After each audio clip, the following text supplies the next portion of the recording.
Mureza, Comrade Bombshell. Ndadzoka zvekare taakutaura nerurimi rwekwamai. Vhiki yakapera mhuri yeZimbabwe takataurirana kuti kuda kwacho Tagwirei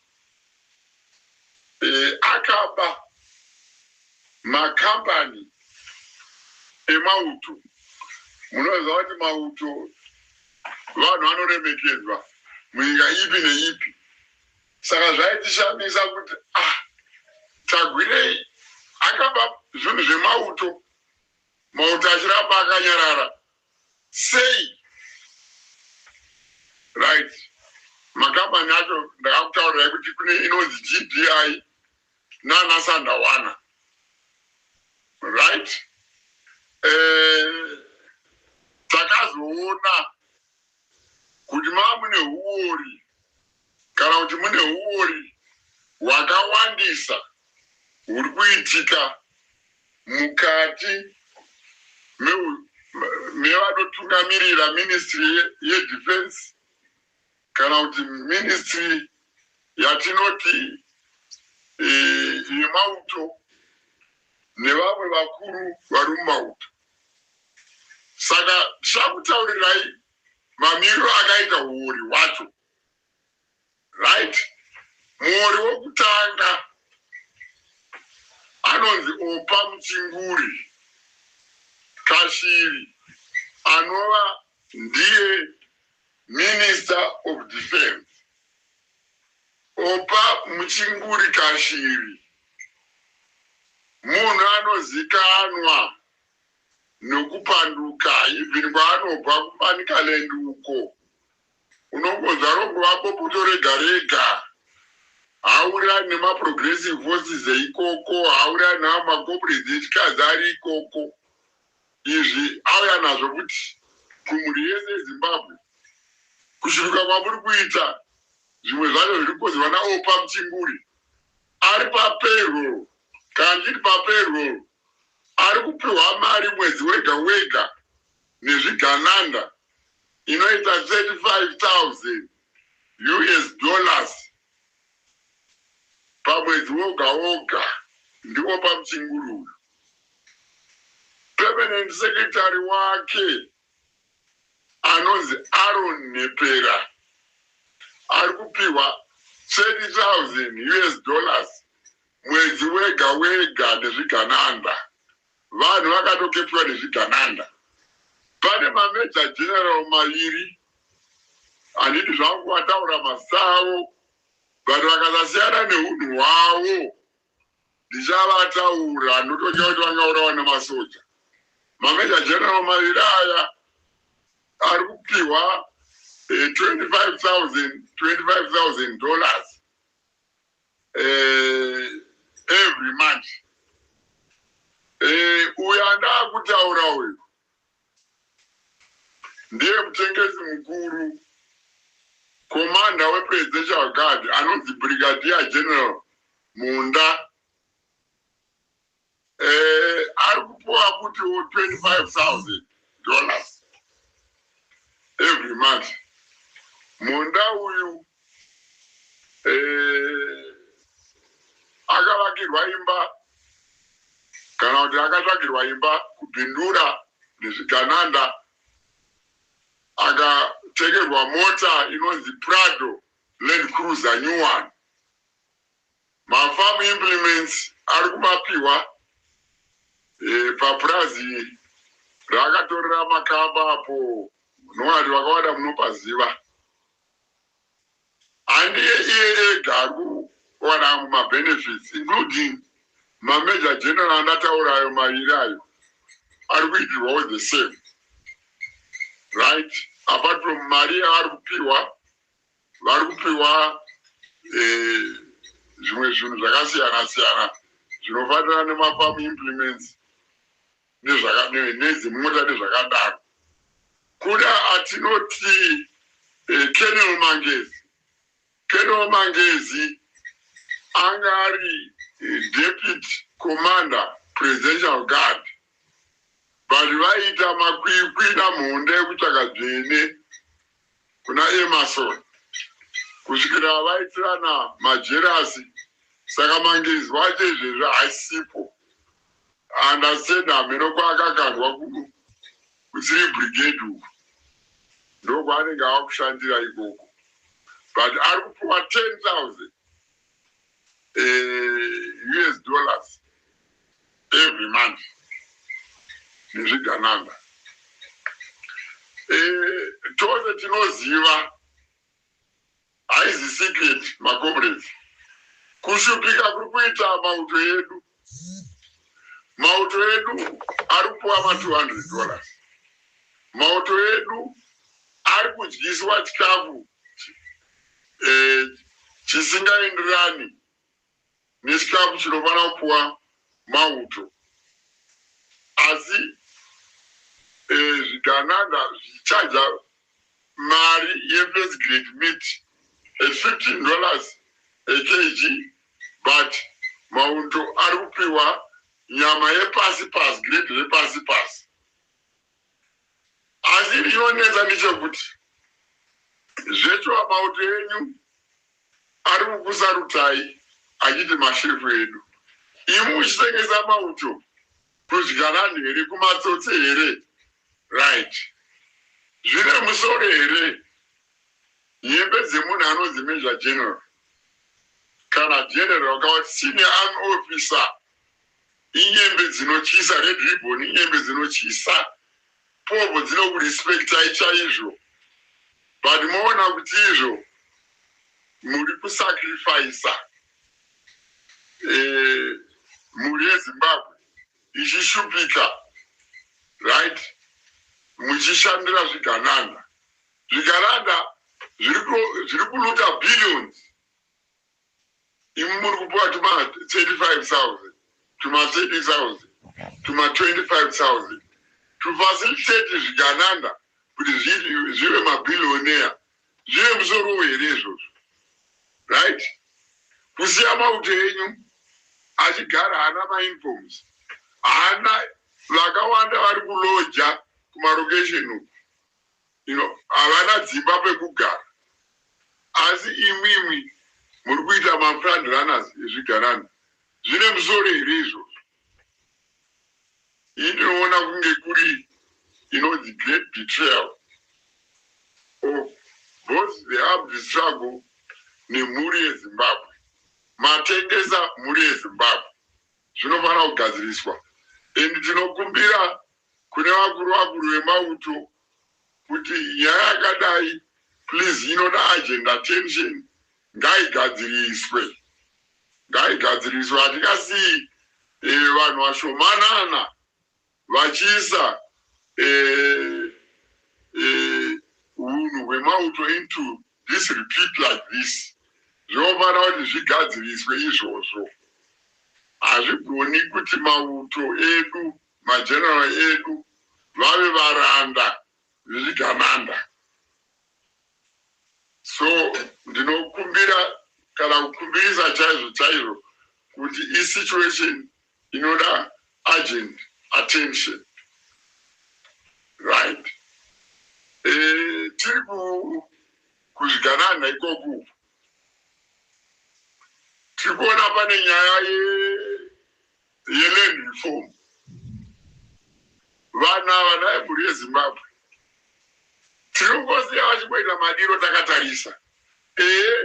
Isu tiripo sana comrade Bombshell kukupaiwo direction, but zvesho vambongogara so zvesho vana Emerson nemasoso vachiita madiro nenyika yenyu, right? Land reform, vanhu chavakaendera kuhondo vakaendera kuhondo, right? Nyaya yevhu, right? Taita nyaya yevhu tikaendesera mberi chimureka chevhu ichochi. Vamugabe vari vapenyu vakasiya vachipedza, vanhu vakapuwa vhu ravo. Uya Mnangagwa, right? Nana Tagwirei vakuda kurivhesa nyaya yeland reform nezvimatitle deeds zviri feki. Saka isusu tiri kuti nyaya yeland reform iyi zvimatitle deeds zvavo izvi musazvigamuchira inzira yekuda kuba right magains eland reform. Inzira yekuda kuba magains eland reform. Vanhu ava havagute kuba. Chimwe chavanoita vanocreata crisis. Vanobuda votaura marodzi adai munyika. Zvakati zvadai munyika. Vanhu kana kuzviongorora by the end of the day. Right? Vacreata crisis iyoyo. Vanopiwa kuti vagadzise crisis iyoyo. Makambani avo anatagurei. Right? Zvakafanana nenyaya dzemarodzi. Marodzi akugadzirwa. Takurova Bed Bridge Chirundu. Mashuka chaiwo. Zvino motikari muhighway yeBed Bridge dzinonyura muhighway. Yakakorogwa mbichana pakati pemasvingo neHarare. Right? Mari inobva yanupwa. Chisodzi chaanoita ma-indigenous companies akawanda abroka. Because tagure wacho haana equipment. Right? Anoita subcontract vanhu. Ivo bhadharwa mari. Vogovana na-ED. Right? Vayava vasubcontractor vayava. Havabhadhari. Right? Saka vabroka. Havachakwanisi kana kubhadhara vashandi vavo. Saka itsotsi chairo. Last week, makazwa shamwari yaka inonzi Tinoma Chakaire. Achinyepera kunge ari kuhwira tsitsi mhuri yeZimbabwe kuti kumahospital hakuna kumira mushe. Chatinoziva icho kuti hama dzana Tinoma Chakaire hadziende kumagovernment hospitals. Vanoenda kuchihospital chinonzi Arundel chakereke chavakabira kereke ndokwavanoenda ikoko. Saka ese anenge ari manyepo ekuti vagadzirire pfungwa dzevanhu kuti vatange kuti kuluta kumahospital. Matauriro atiri kuita Machakaire ataura hapana kupera 6 hours Mnangagwa asati agara nezvigananda zvake pasi. Pakaitwa meeting pakati paMutuli Ncube Gwamatanga Mangunja uyu reserve governor Tagwirei. Right. Nobva vawirirana kuti mahospitals toita sei kuti tibe imwe mari. Nobva vawirirana kuti pafuel palita roga roga ramuchatenga imwe vanhu veZimbabwe vanenge vachitora 4 cents. Right? 4 cents iyi yokuendesa towards nyaya dzemahospital. But anenge achibenefita ndiani plus mishonga yacho inenge ichibva kupi? Anenge achibenefita makambani akuda Tagwirei. Saka muri kuona kuti izvo zvinhu zvose zvaanoita chinongova chisoti chega chega. But ichi chinondishatira nechekuti vana veZimbabwe tenge takangotarisa tichingobirwa tichingosafiswa. Isusu tiri vana vadiki patakaenda kuhondo taitaurirwa kuti we are our own liberators. Vanhu veZimbabwe ngatirage kuramba takangonyarara let's do something about this. Yes, you know, panyaya ye crisis in hospitals. Who is Tagwiri at 100 million US dollars. Right? Yari one. I don't think we're contract to supply Mishonga. You know about Belarus. Today no the next farm. The company Urumende. Why going through Tagwiri? Why going through a middleman? Connective ambassador. Yes, you know, Nanga to Belarus.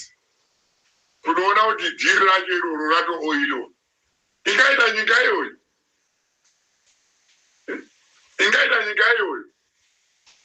aiwa no muri yezimbabwe ngatiise pfungwa dziri pamwe chete iwewe mutsvangwa iwewe iwe uri bhuru wangu ibhuru kana kuita sei uri bhuru wangu chete but wakunyadzisa mutsvangwa inda yekuti pese pawaisadhana nawo chiti ed wakapromisa upresident but wazviona kakuti izvo ed wako itsotsi handi kukuona kuti munhu wake wanoyaita gwirei ndamutaurira kuti izvo hakuna mucomrade anodiwa naed maiti ndiri kutamba ed haana basa nokuti wamuitira chii right imboona zvatakamuitira isu imboona zvakaitirwa namageneral imboona zvakaitirwa nana general Chiwenga appreciate saka wachifunga kuti iwewe uri exception zvinoso mukazi wako chaichaiwe ari munhamo kumanika ledu achishupwa navo pamuchinguri edi adi kuzvimisa izvozvo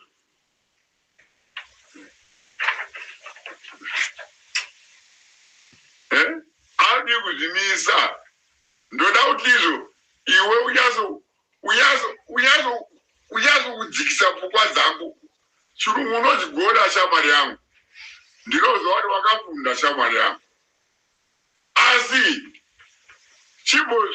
chimbodzikisa pfungwa dzangu umboti chaicho mhosva yakaita Chiwenga ndeipi mhosva dzaita vana Bombshell ndedzipi Chiwenga akati ed apuwa poison akamubetsera